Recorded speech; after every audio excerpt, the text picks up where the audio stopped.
Are you chasing the YouTube dream? Do you have a YouTube channel? Do you want to start a YouTube channel? Let me tell you a couple of things to think about. Stop chasing likes, views, riches, fame, and glory. Having a YouTube channel is not a shortcut to having a whole bunch of money, and it's not going to help you get rich quick. It just doesn't exist. Let's look at a few YouTubers. So, who do we start with? Well, Sam Sulek, of course. Sam Sulek is a bodybuilder who made his mark by posting videos of his workouts, healthy eating, and grocery shopping. He does most of his video intros and outros in his car. The rest of his videos are filmed at the gym for his workouts, or his house for the food and diet, or wherever he films his food and diet segments. At the grocery store, he just turns on the camera and goes. It's like you are right there with him. So, what does he have that you don't? What does Sam Sulek have that I don't have? Well, he was all into health and fitness way before he started a YouTube channel. I suppose you could say that his X factor is his physique, but Sam had something to share with the world. And he caught our attention not only because of his physique, but because you get to be right there next to him while he works out, shops, eats, and just talks about healthy living. You have a seat on the couch next to Sam Sulek, and how awesome is that? Okay, what about Mr. Beast? He is an incredible creator, and while he is not everyone's cup of tea, Mr. Beast understands what it takes to be a successful creator on YouTube. He has been on the platform from the beginning. So, no matter your sentiments on Mr. Beast, it is imperative that all aspiring YouTubers study the history of those creators that came before you, especially the ones that are leaders in the industry like Mr. Beast. But wait, we can't leave out PewDiePie. So, Felix started with the Let's Play idea on games like Minecraft, Call of Duty, and other games or walkthroughs, and he would just straight up play and record while he narrates and talks about the game, or really whatever he wanted to at the time. The big boom for PewDiePie was when he started doing something different, like the horror videos, and his channel took off. While his channel took off around that time, we see today that he has gaming videos, Japan videos, some collabs, and so much more. Sometimes he makes a video to just talk about what's going on in the world, and Felix will even post some family things as well. PewDiePie has some serious pizzazz. What about Casey Neistat? He's been making videos for much of his life, and not just on YouTube. In the summer of 2008, HBO purchased the Neistat Brothers, an 8-episode television series.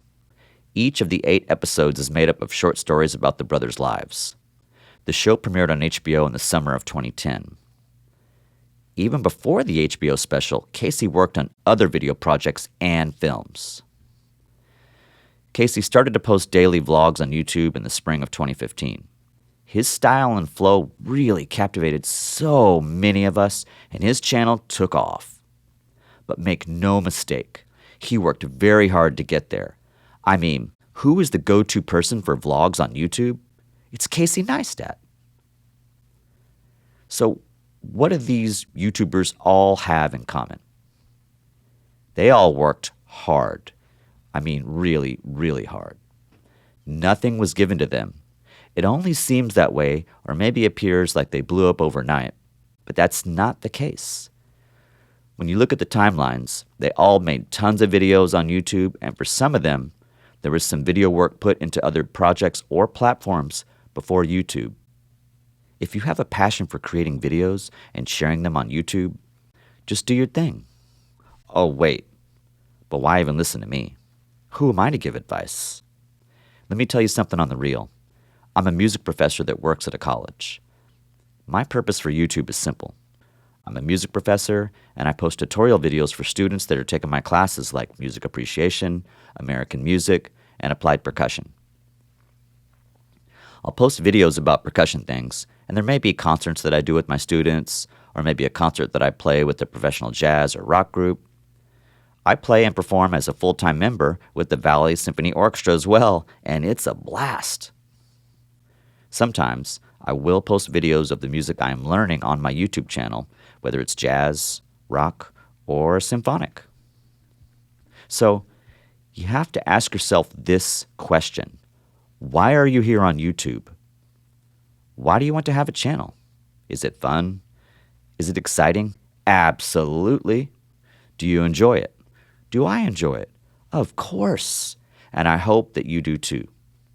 I'd be thrilled if more people watch my percussion videos, drum videos, or my tutorial videos that I give to my college students for music appreciation, American music, and applied percussion. I mean, golly, I'd be over the moon. You know, one of the big pulls for me on YouTube was tutorials. I was struggling to figure out some tech thing or app, and I just couldn't find the answers I was looking for on YouTube, so I decided to figure it out for myself. Then, I thought, well, maybe others had the same problem or struggle that I had using that particular app or technology. I think I'll make a video on that, and hopefully others may find it useful. Look, you've got to do YouTube for the right reasons. And everyone has their own right reasons. I suppose making money might be some people's reason, but is that sustainable over 2, 3, 5, 7, 10, 15, or 20 years? I don't know. There's certainly a lifespan for everything that we do, activity-based, career-based, job-based, etc. YouTubers will come and go. Who knows how long, honestly, I'll stay here? Who knows how long you'll be here or stay here? Or the next person, or this guy, or that, or, who knows? Really, who knows? Think about it like this. Why are you here? Do you have something sincere and meaningful to share with the world? Is your YouTube channel maybe just a video diary? That's cool too. I'm not a big diary writer, but I do have things on my mind. And where's a great place to put all that? Why not put it on YouTube? And maybe it ends up being kind of like your digital diary, so to speak. That's great. But if you're chasing likes, views, fame, glory, and riches, it just may not work out. I suppose the right reasons are in the eye of the beholder. It's kind of up to you what those reasons are, and there's no right or wrong reason per se. For me, I just want to enjoy sharing things with my students. I want to share some expertise with my small little sliver of the world. I remind myself on the regular that, the whole reason I started YouTube was to share tutorial videos with my students about how to do assignments in online college courses. On my channel, Ron Schermerhorn, Music, Drums, and Percussion, it's really a place I can post concerts, music clips, inspirational videos, Japanese vlogs, Schlitterbahn, music appreciation live stream lectures. I suppose I'm mostly a music variety channel, and the glue that holds it all together is that I teach and perform music. Many of the videos I make are inspired by the struggle of a student trying to figure something out, and they ask me for help, and then I make the video. Whether it's in drums and percussion, an app, or a tech tutorial for music appreciation in American music, my video ideas are human-based and real-world, real-time flow. I'm doing things organically based on my students or sometimes my own struggles. I'll sum it up by saying this. I'll never be famous. I'm not even going to try. I don't care how many likes, views, or comments I get on any video, period.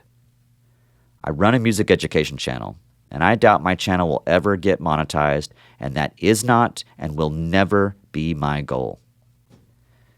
Even when education channels do get monetized, they're not money makers. It's all kibbles and bits. Besides, I don't want to do this forever. Do you? YouTube is a lot of fun.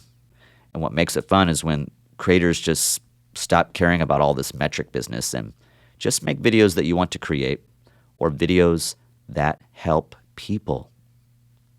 Now, if you want to be a YouTube entertainment channel, cool. Go for it. I watch some of those too. We all do. Look, you got to do what makes you happy and enjoy it, and that is awesome. For me personally, though, my plan remains the same.